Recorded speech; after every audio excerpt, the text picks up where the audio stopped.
When you're in the mind frame of being elite, there's a preparation that goes into that.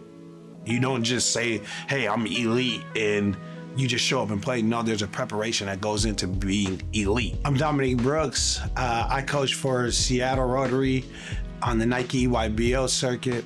I'm an owner of Brooks Scouting Report, and I'm a national scout at the circuit. I'm one of those people that got into coaching pretty young as a player, just because I was always very vocal as a player, being a point guard. And so for me, coaching just kind of found me in that regard. I was a coach on the floor, and now I'm a coach on the sideline. I myself, coming up, wasn't somebody that had a ton of notoriety or had a lot of stars next to their name or a big time ranking. So those are the kids I resonate the most with. The kids that are pushing through right now the mode or changing the narrative for them in their career. And so for those kids, I'm really passionate and trying to be instrumental, not just in their growth as a basketball player, but in their growth as a person and taking a step mentality-wise into this game. Yeah, mentality-wise, you just gotta have a worker's mentality. You have to have a blue-collar mentality, and you hear people say and joke about that all the time, but having a blue-collar mentality allows you to go in spaces and create separation for yourself against the competition you're up against. And so how you create space for yourself is by having a chip on your shoulder and going in there and trying to outplay, out-hustle, outwork players that are more ranked or have more notoriety than you do. For me, I coach at a pretty high level in terms of the players I work with. So my job really is to just give confidence to everybody. And so usually at this point in our basketball tenure and career, most of the guys kind of know what role they're in or what position that they're filling. So it's my job to really just instill confidence in them at that role and that position and allow them to really feel like they're really operating at a high level within their strengths of their game. In this game, building up a face and notoriety and a stable in your area allows people to find you. But the real job as a scout is to go out and find a talent. So if there's somebody that's performing at a high level or I forecast can perform at a high level, it's my job to make a connection with them, talk to them, and try to align with them and see if they're on the right trajectory in their careers. The first question is, for most people, is, how do I get my son recruited? And within how do I get my son recruited, how do I get my son on a platform or a stage that allows him to get recruited? How do I get people to even notice that he's out there? Basketball is just like any other position. The people with the best resume get the best jobs. And that goes all the way up from grassroots to NBA. When we think about LeBron James, we think about his resume in basketball, and his resume dictates his price and his value. And we scale that all the way down to 16, 17, 18-year-old kids. And I think that just starts with, again, having that blue-collar mentality that we talked about at the beginning, because that then allows you to have the consistency with your work ethic, which allows you to have consistency in your game. And that consistency in your game over a period of time generates that interest, generates that offer, generates that resume, and builds onto it. And so for me, when I look at kids, even as they finish up their sophomore year, I'm looking at kids that are first team, second team, all league, all region, all state, team captain, team MVP. Those are the kids that I'm looking at, because those are the kids that are building a basketball resume. 20 years ago, playing hard wasn't a skill. That was something that players just did naturally. Now, fast forward to 2025, playing hard, playing with a motor, playing with a sense of urgency, you hear those terms thrown out there, and all that means in mumbo jumbo is that dude plays hard as hell. And as a player, I think that's your starting gate.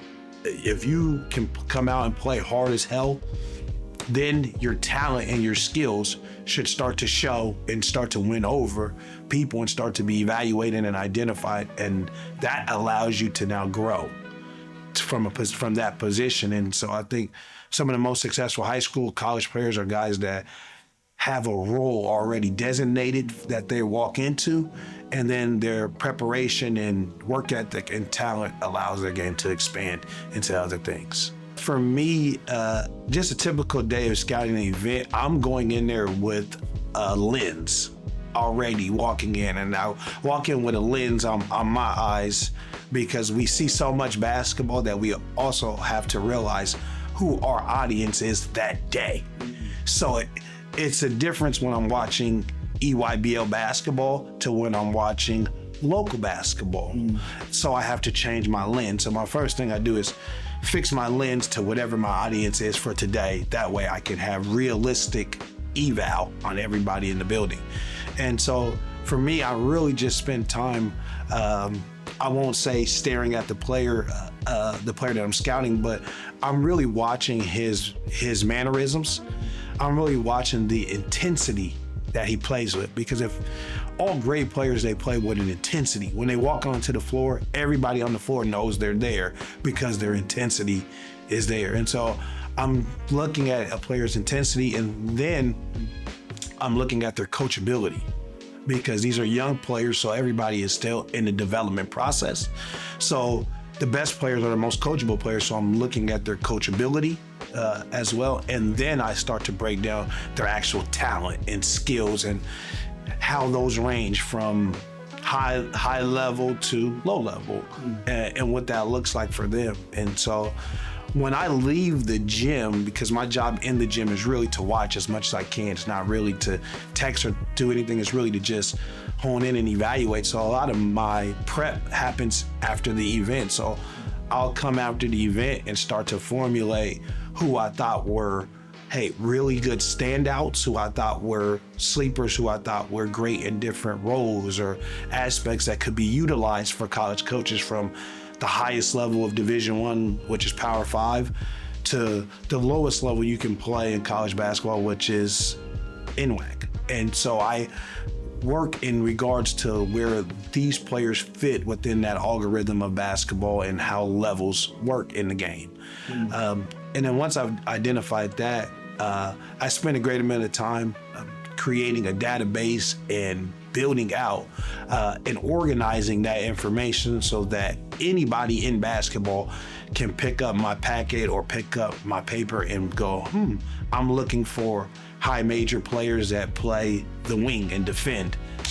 Dom has those guys already on the list for me in an order to where I can easily see who fits me. And so that then goes out to college coaches, like I said, at every single level. So now they have access to it.